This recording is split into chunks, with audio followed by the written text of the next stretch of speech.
Welcome to Art Ed Radio, the podcast for art teachers. This show is produced by the Art of Education, and I'm your host, Andrew McCormick.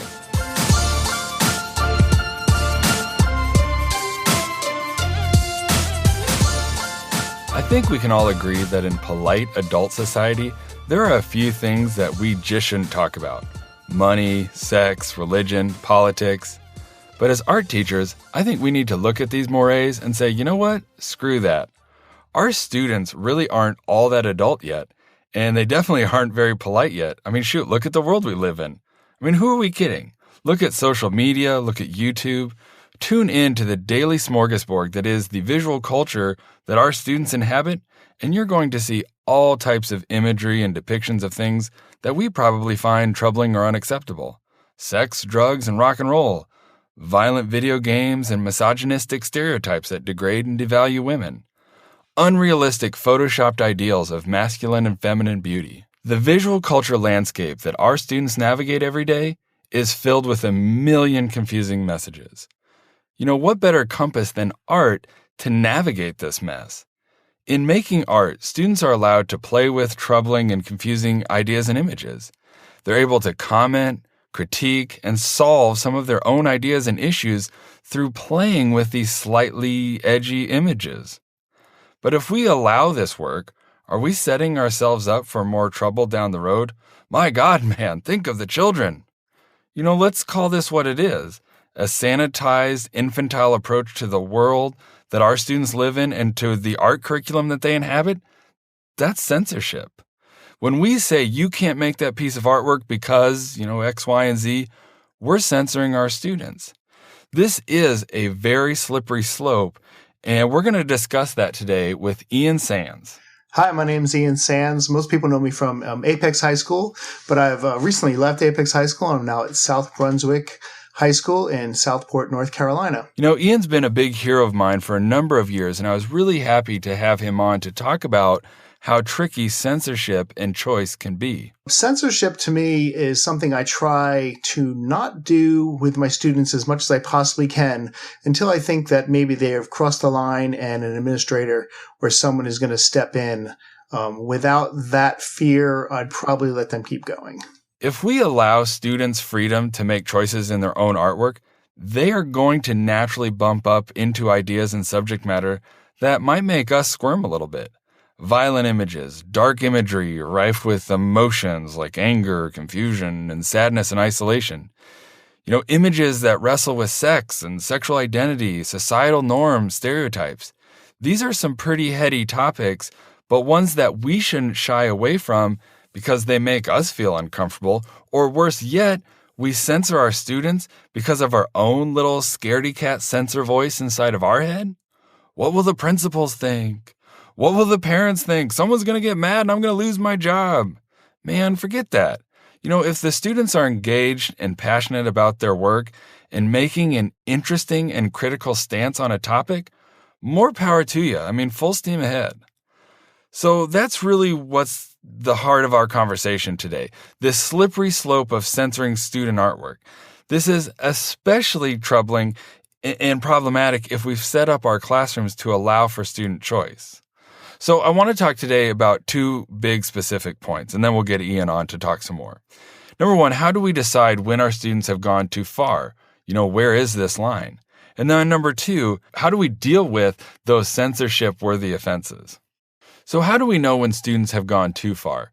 All right, spoiler alert, I try as hard as I can to allow my students to do as much as they can, but I can think of a few things that I would definitely say are out of bounds. And in my 11 years of teaching, this doesn't come up very much at all. But some big ones, super explicit, violent work. Number two would be like a derogatory work whose whole aim is to put down another person or group of people. And lastly, maybe some sexually explicit work. Those would be the big ones. I'm actually kind of in this idea thinking about an article that Ian wrote a while back on the AOE website. You can head on over there and search it up. I'll paraphrase it just off the top of my head. I believe it's called "When is it okay for students to draw handguns or draw guns?" And what I like about this article, I'll go ahead and paraphrase it, is that it's all about the context. So in this case, a violent image, or in any other case, any questionable imagery, is it commenting and taking a critical or interesting stance on a bigger issue? And if the answer is yes, then I say we go ahead and we greenlight that project. If it's a simple dumb glorification of violence or dumb glorification of anything that we find inappropriate, well, then I think we're going to put the brakes on that and have a conversation with that artist and say, why are you making the artwork this way? Is there a better way to do it? So again, I think this comes down to the context of the message. A simple policy in the art room for you all might look like this. If the school handbook says you can't wear a t-shirt with certain type of images on them, then you're not going to make artwork depicting those sort of things in my classroom. Drinking, smoking, drugs, sexual innuendos. If that's a dress code violation in your school, then that should be an art room violation. That policy is totally easy for students to understand, and then you're not the bad guy. You're just upholding school and district policy, which is a good thing. Ultimately, if you feel uncomfortable with a student's work, it's worth a conversation with that student if there isn't a better way to go about it. At the same time, though, be critical of yourself and ask why you are having such a hang-up with this. In the end, it's not out-and-out censorship to tell a student that you don't want them working on that artwork at school. I always tell students that if they need to make inappropriate, harmful, mean-spirited artwork that has sex, drugs, and rock and roll in it, by all means, go ahead and do that on your own time. We're not going to waste taxpayer money on my teacher's salary and the electricity in this room for you to make that sort of artwork. But go home and just knock your socks off with that. And you know what? In the 11 years of teaching, I've offered that a number of times to students. I've never once had a student come back and show me their finished, scandalous work. I think that they just want to be shocking in class. It's not cool to make shocking artwork at your mom's kitchen table without all your friends around anymore. So I think that begs the question of what does censorship in the art room then even look like? The history of censorship gets us thinking about banned and burned books, prison time and penalties, punitive measures for something that's already been done. This has never happened to me, and dare I say this has never happened to any art teacher out there. Hey kid, you just drew a gun. You're going to get an F for a semester and you owe the school district $1,000. That's preposterous. While there are a bunch of cases of knee-jerk zero-tolerance policies gone wrong, where kindergartners are suspended for pointing a finger or a twig at another kid and saying, bang, bang, you're dead, that's not what we're really talking about in the art classroom. What we're doing is we're just telling kids you should not be working on that project in class for this reason, this reason, this reason. Okay, that's not too bad. The other one that I do quite a bit when I encounter work that I think is going to be questionable is I will tell students, I'm going to allow you to work on this in the safety of this classroom, but I tell them there's no way I'm going to put this out in the hallway. There's no way I'm going to display it. I'm not going to be submitting it to art shows regardless of how awesome this is. So in a way, that's sort of a soft form of censorship. I've pretty much guaranteed that the artwork isn't going to find an audience in my building, barring Instagram and Snapchat posts. But seriously, most of my students are fine with this and they kind of understand it. Most importantly, the biggest way that I deal with censorship-worthy offenses, I talk with the young artists about why. Why are they making it this way? What's the context? What is the message? How effective are you going to be with the way that you're doing this? Is there a better, less shocking, more effective way out there? Sometimes I think shocking is necessary and it's effective, but sometimes I think it repels more eyeballs than it attracts. So this whole episode is built around how tricky censorship and choice-based art education can be. And we all know that choice and tab are really gaining a lot of support amongst the art education community out there. So I want to recommend AOE's course, Choice-Based Art Education. I've taught this class a number of times, and I know firsthand that all the teachers get a ton of great tools and tricks to think about as they start adding choice to their normal art teacher repertoire. It's a 3-credit course, and it begins at the first of every month. So head on over to theartofed.com and check out this class along with all the other great classes under the Courses tab. So since we're talking about choice, I can't think of a better guest to bring on than Ian Sands. So let's hear from him now.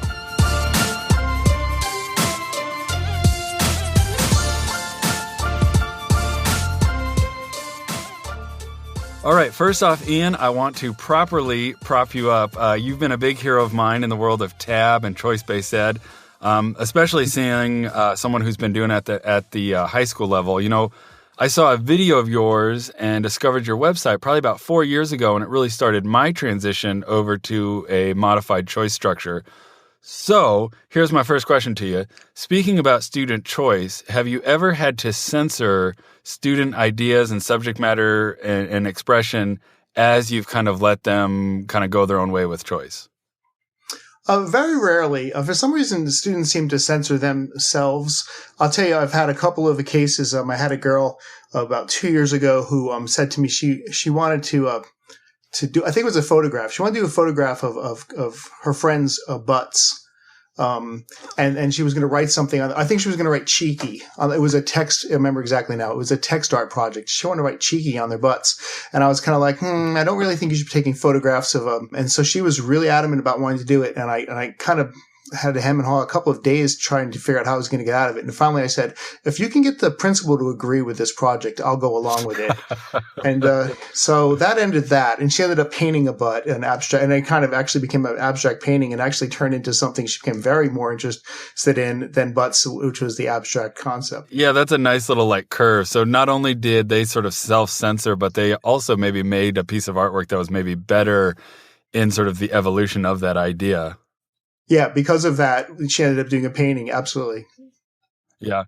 So, you know, I think I kind of agree with you. I really try to never censor students as they get going. But, you know, I have a couple instances where I have had to kind of tell kids like, you know, I don't know that you can do that. My go-to, I call it the grandma filter. I'm like, if you can show that to your grandma and be like, totally fine with it, then like I'm also totally cool with it. And usually, you know, 9 times out of 10, they're like, yeah, I don't want to show this to my grandma. But can you think, you know, other than just cheeky butts here, can you think of some other reasons why art teachers would ever feel the need to censor student artwork? Sometimes it's silly things like, you know, if it's drugs or alcohol based, for some reason, kids sometimes want to, you know, at high school level, you're going to have that. They want to draw, you know, a marijuana leaf or something like that. You know, can I say marijuana on the air? Yeah. And so that's what they want to do. And you kind of have to be like, nah, you know, and they're like, no, Mr. Sands, it's a maple leaf. And I'm like, no, it's not a maple leaf.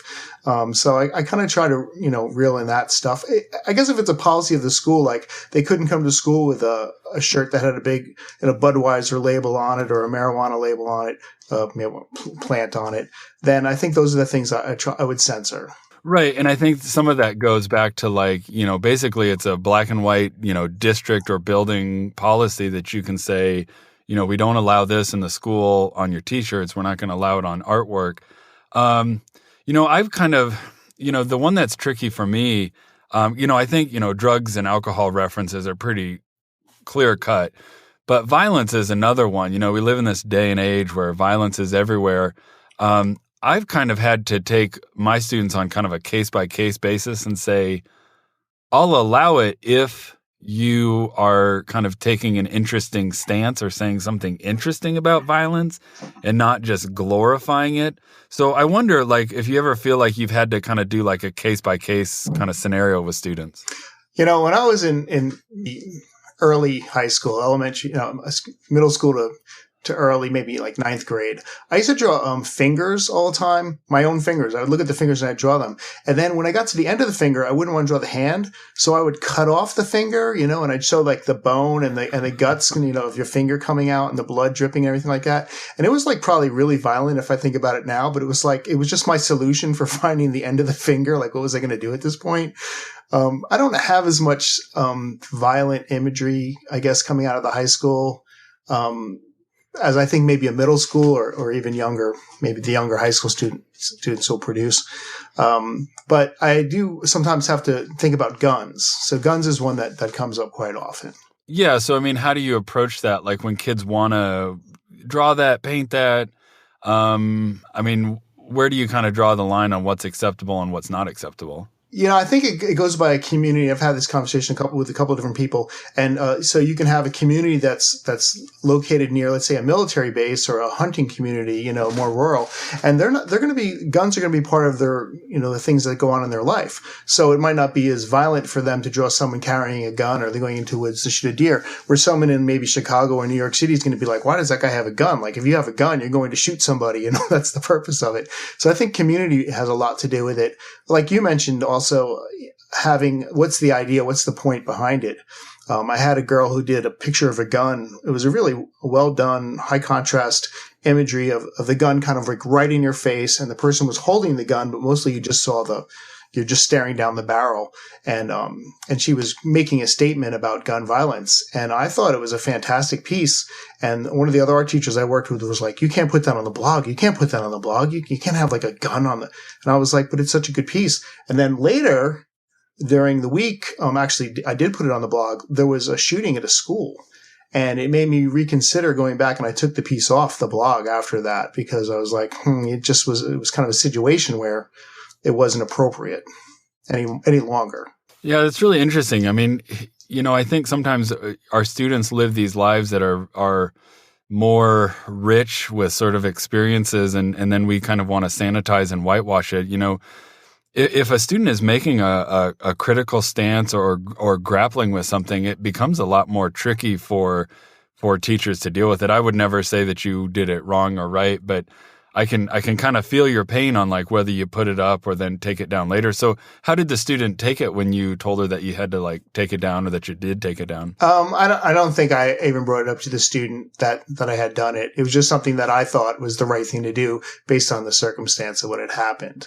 Other than that, I didn't have a problem with it. I don't think my administration would have had a problem with it because it was such a strong piece. And it wasn't just like, I've got a gun and I'm going to shoot someone. She was making a stance about basically it was kind of interesting how it was about what's the point of violence? Like, why do these things? And then you had this shooting which made me take it down, which was kind of almost the opposite of what the point of her picture was, if that makes sense. Mm-hmm. Yeah, totally. Like I should have probably left it up, but it seemed inappropriate visually. I've had a handful of students when I kind of let them choose things, they'll make things that make me a little squeamish or just like, boy, am I going to get in trouble for having them do this? And, I think sometimes if they can verbally kind of tell me what it's about. And then I also think, I've put some stuff on my on Instagram that I think, if there were an artist statement and the student wrote like, kind of what it's about, I think that could make it kind of all better as far as like displaying this stuff. So, we've talked a little bit about, maybe, we've kind of squashed some students' ideas or, we've kind of steered them out of an idea that was a little bit too risque. Can you, what are some different ways that censorship happens? I mean, there's probably the worst case where a student's nearly done with an artwork and a teacher comes in and just no, and rips it all up.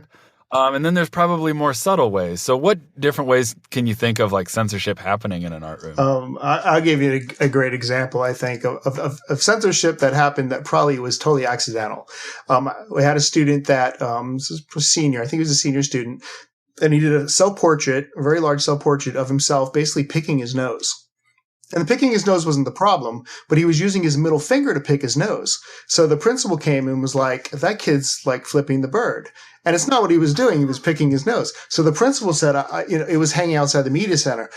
This was an area where artwork, sometimes it fell down because the doors would open and the wind would blow it down. So the principal said, I want that piece taken down. So they took the piece down and they put it in the media center. The media center teacher came in and saw it, laying down and thought it had fallen down from the wind, and she went and put it back up. And the principal was so mad because he thought that we had put it back up against his wishes. It was just a total accident. But I mean, it was, to me, it was one of these things where it was being censored. He wasn't trying to make a middle finger up. He was just trying to pick his nose, which maybe that could have been inappropriate too, but it was kind of accidental censorship, if you will. Yeah, and I do this thing, and sometimes I think I don't know, I guess it's kind of my compromise because I want students to feel that they can express, complicated ideas, heavy ideas. But I also like that my kids like have food on the table and that I have a job. So my compromise has always been like, you can make that, but then I'm always like a little more hush hush about like not putting it up in the hallway. I won't put it on Instagram. Right. I won't submit it into like scholastic art shows because I'm just like, there's something about me that doesn't feel quite right. So, I mean, what's your sense of that? Like, am I censoring, or is that just kind of like a good compromise for a tough situation? Yes.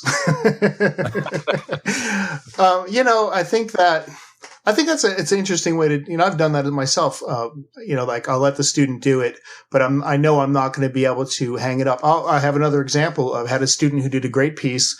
It was, a canvas and it had words all over the canvas and all in red, large words, some of them, some small. And in the corner was a girl kind of cowering. And it was all these words, like slut. Can I say slut on TV? Oh yeah, for sure. Okay. So like one of the words was like slut, and it was like basically about how they were shaming, the illustration was showing that this girl was being shamed for all these things. And it was a powerful piece. It was really well done. And this was a good student. She wasn't trying to like cause trouble or anything, but she felt very strongly about this, topic, and we wanted to submit it into an art show that was taking place in downtown Apex at the time.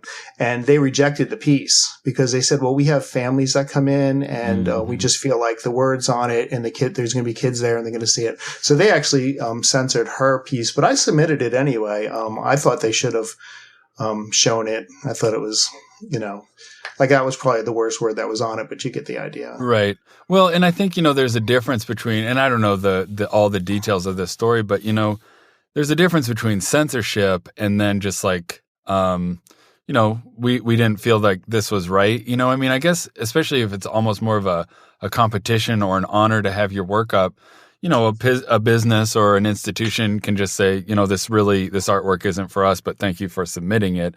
I mean, maybe that's kind of a polite way to say that censorship is happening. I mean, it's just such a sticky situation because you think about artwork that's so kind of charged then coming out of, a public school and taxpayer money. And, you could really get people kind of up in arms. So let's say if we do have to censor and we do tell a kid, I don't think you should be doing that. I'm definitely not going to show it. It didn't pass the grandma test. Do you kind of feel like we've missed out on an opportunity to let a student like wrestle with big ideas? Not if we're there's a difference between if we're not allowing the student to make the art or if they're just not allowed to show the art in a particular forum. So I think the censorship on our part happens when we don't allow them to make the art that they feel strongly about making. We don't want them just sitting there making pictures of puppies and, palm trees or something like that, unless that's really what they want to do. But we could censor things back so far that it just becomes, okay, we're just going to do little, happy pictures of these little happy trees and never tackle any tough topics. And that's not what art is about. I mean, real art is about taking on really tough topics. So. I think that's really interesting and so on the point because, I mean, if you look at what kids consume as far as like visual culture, I mean, it's littered with sex, drugs, rock and roll, and violence. So, I wonder, do you feel like you try to encourage your students to dig into deep, heavy stuff, or does it just kind of happen? Or do you like really actively try to steer them away from something that's too loaded? Steer them away. No, I don't. A better example, obviously, Melissa Purdy, who I worked with at Apex, tackles really tough topics. Sometimes she'll let her kids do political topics and topics about abortion and really strong topics without censorship, and she pulls it off. And I'm impressed. Some of those I wouldn't go near. I wouldn't touch them. Because I just don't want to, even inside the classroom, you could be painting, a picture or something, you're making a political statement, and half the class is going to have the opposite political, just like America. Half America is going to have a different political view than you. So you're going to make somebody upset somewhere. So you have to kind of censor on the grounds of, are you just doing that because you're just like poking fun of that, or are you really trying to make an artistic statement? Because if you're really trying to say something, then we can address it. But otherwise, you don't want the drama in the classroom either. I have to keep some order. Yeah. Yeah, that's really fascinating. That's interesting. How do you think, what do you think her secret for success is? I mean, she's just more brave and bold than the two of us are. I think, yes, I think it's something that she's passionate about, and so when she does it, I think she probably talks to them about doing the piece so that it does. So the piece is made for the right reasons. And then if you can have the whole class doing that and respecting everybody else's work, you can have someone say, okay, I'm going to do this piece on, let's say, abortion, and I'm going to be against abortion. And then you can have somebody else being like, what's the difference? I'm pro-life, I'm pro-choice.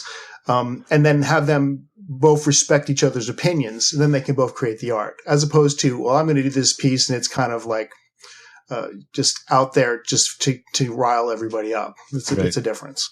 Wow, that's really fascinating to think about, like, an art practice or an art experience that could, still have people hold on to their opinions, but even like kind of find some mutual respect or common ground, like through the art making. That's really fascinating.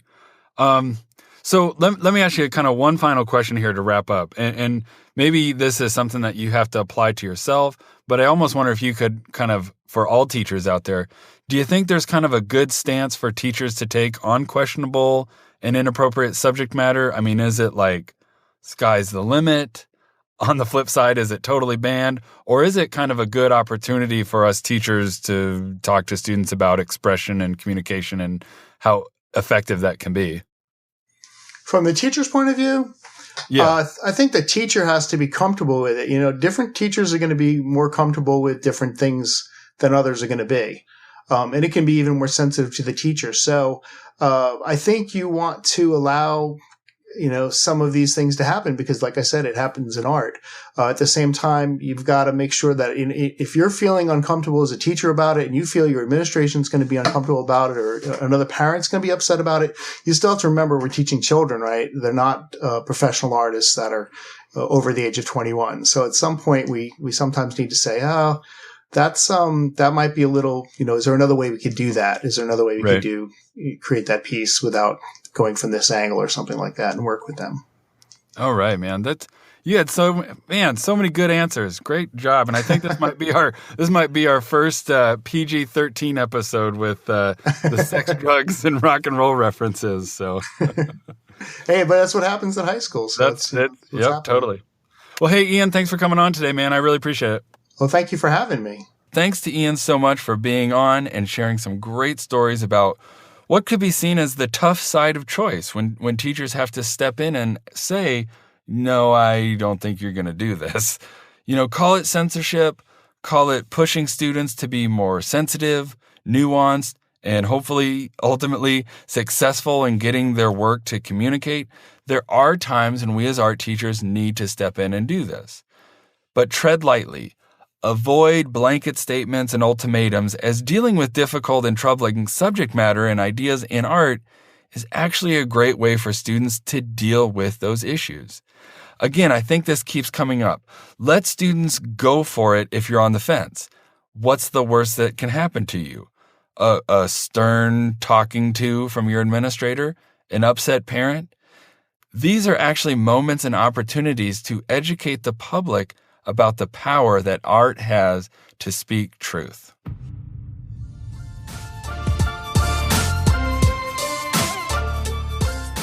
Art Ed Radio is developed, produced, and supported by the Art of Education with audio engineering by Michael Crocker.